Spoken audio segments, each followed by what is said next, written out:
자, 이런 물건이 지금 진행이 되고 있습니다. 자, 여기서 보니까 인천 미추홀구라는 곳이네요. 2025년 2월 26일에 나왔습니다. 자, 10억이면 자, 이 근린시설이라고 나와 있습니다. 이게 이제 투자 포인트인 거죠. 자, 건물 크기는 크면 클수록 좋겠죠. 근데 얘는 지금 103평 정도 됐고, 얘는 지금 땅이 좀 작지만 그래도 땅값은 비싼 그런 지역일 수도 있겠다라는 것 한번 염두에 두면 좋을 것 같습니다. 그러면 여러분들이 얘가 고시원이냐라는 걸 봤을 때 어딜 보면 확인할 수 있냐? 이 건물이 있고요.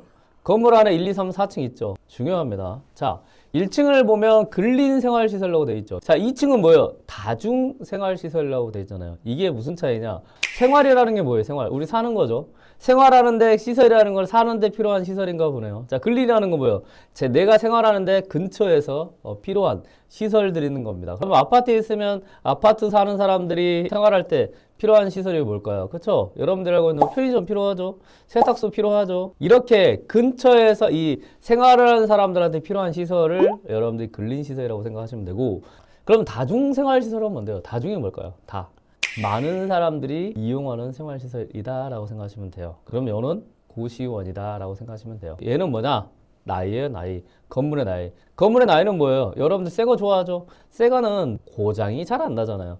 2017년이 뭐예요? 6, 7년 됐네요. 그러면 얘는 6, 7년 된 고시원 건물입니다. 그러면 여러분들이 낙찰받아서 2년 잘 운영한 다음에 팔아도 파는 시점에도 새 거란 말이에요. 그러면 여러분들이 팔 때도 잘 팔 수 있다는 거죠. 그러면 이런 것들은 대출도 잘 되기 때문에 여러분들이 운영할 때 얼마나 좋습니까? 그리고 또 하나, 여기 보면 이제 도시가스에 의한 난방이라고 했죠. 고시원에서 도시가스는 굉장히 중요한 겁니다.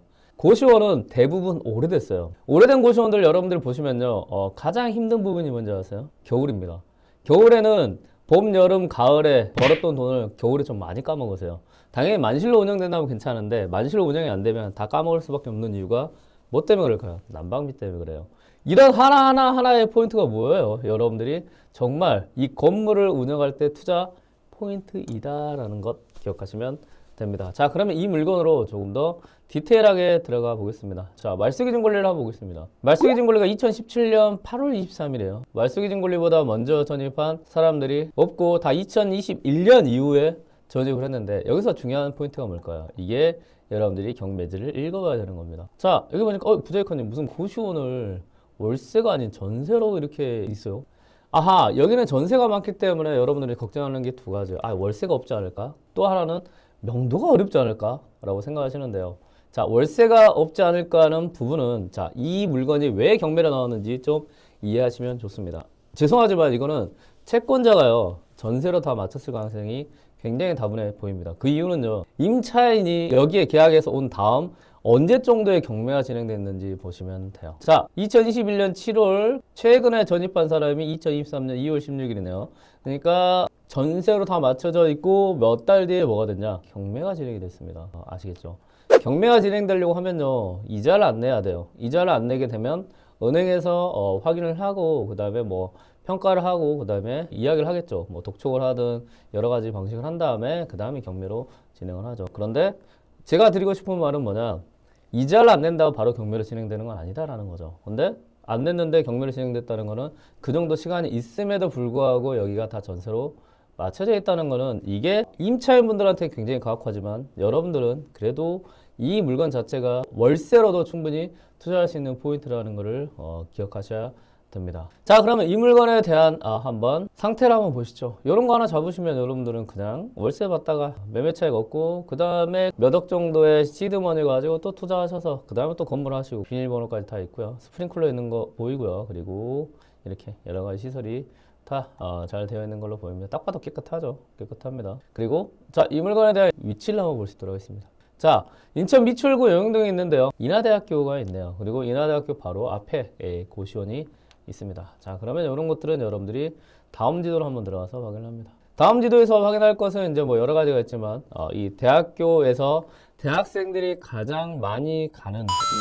방향을 봐야 돼요. 또 그 다음에 여기가 뭐가 많이 보이네요. 여기가 지금 고시원에 있고요. 그 고시원 근처에 밥집이 굉장히 많이 몰려 있죠. 식당이나 이런 부분이 많이 있다라고 생각하시면 돼요.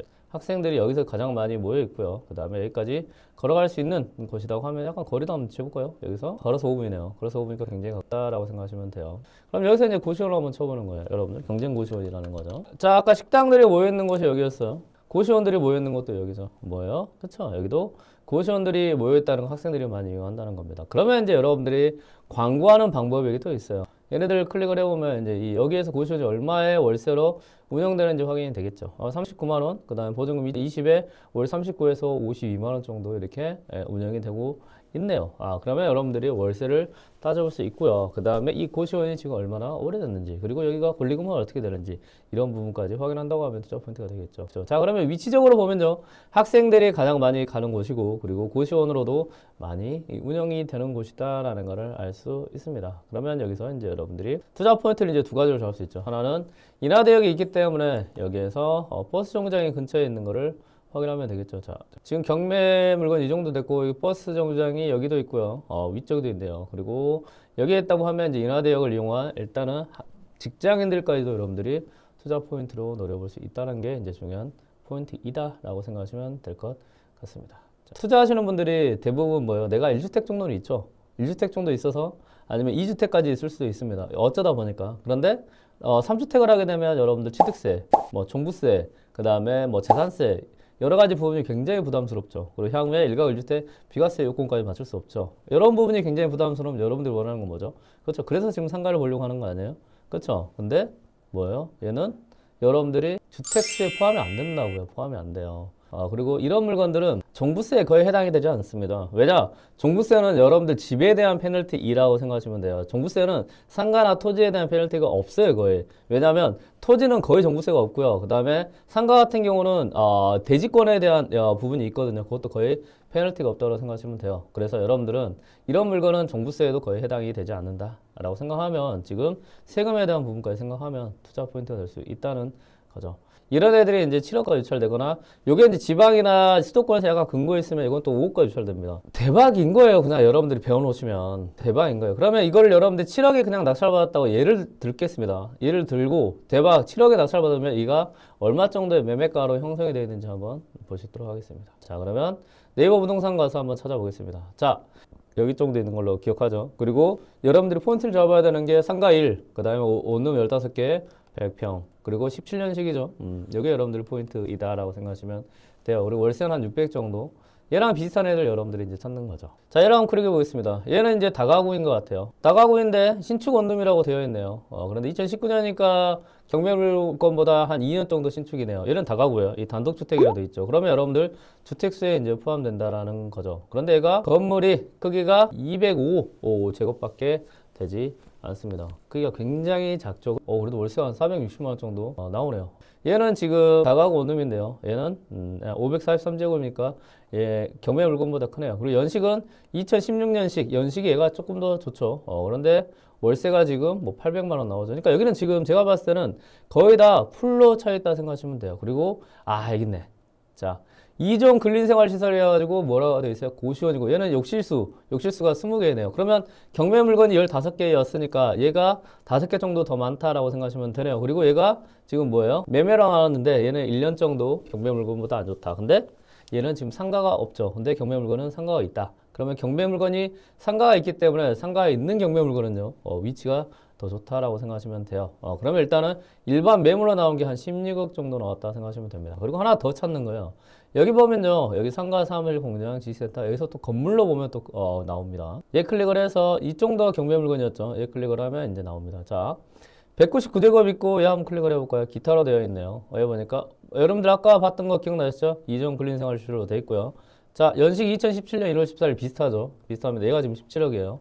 그리고 연면적이 143평이고요. 얘는 고시원 원룸화해서 있는 걸로 보이고요. 그리고 주인세대가 있다는 거는 요거는 이제 아마 상가주택 같이 주택이 있기 때문에 여러분들의 주택수에도 포함될 수 있지 않을까 생각합니다. 다만 얘는 얼마에 17억 정도다라고 생각하시면 됩니다. 얘랑 비슷한 컨디션에 있는 애들이 16억에서 한 17억 정도 된다고 나와 있고요. 근데 얘가 10억이에요. 그럼 싸요, 비싸요? 싸죠. 그리고 12억에서 13억 정도에 팔 수 있는 그런 가치가 있는 물건이고요. 그리고 아까 말씀드렸다시피 이런 신축급에 있는 물건들은 그래도 팔릴 때 다른 경쟁하는 애들보다 괜찮다라는 거죠. 월세는 제가 생각할 때는 한 600만 원 정도 벌 수 있을 것 같고, 위치가 좋고 그 다음에 여기에서 사는 사람들 입장에서는 일단 명도가 어렵지 않다라는 포인트가 있고요. 그 다음에 여기에서 중요한 건 뭐죠? 그쵸? 가격 자체가 지금 한 번 더 유찰되면 굉장히 메리트 있는 겁니다. 이게 여러분들의 이제 몇억 뛰기죠. 막 4억 뛰기, 5억 뛰기 될 수 있는 그런 투자 포인트가 될 수 있고요. 그리고 이런 물건은 이제 고시원이기 때문에 일단 고시원 절차에 맞는 여러분들이 법까지 좀 알면 투자하는데 굉장히 좋죠.